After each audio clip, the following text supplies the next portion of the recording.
Hello everyone. So today we are going to introduce you to the IoT kit.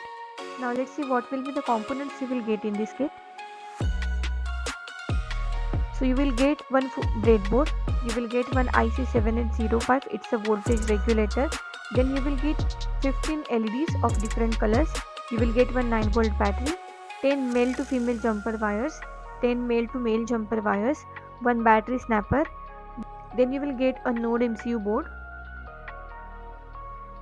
Then you will get one MK2 gas sensor, an ultrasonic sensor, 3 resistors of 1 kilo ohm, 1 RGB LED, 5 220 ohm resistors, 1 DHT11 sensor, its humidity and temperature sensor, 1 pulse sensor, 1 USB cable for data transferring and uploading the code. Then you will get one IR sensor, 1 LDR, 1 soil moisture sensor and 1 push button. So these all will be the components you will get in the kit. Thank you.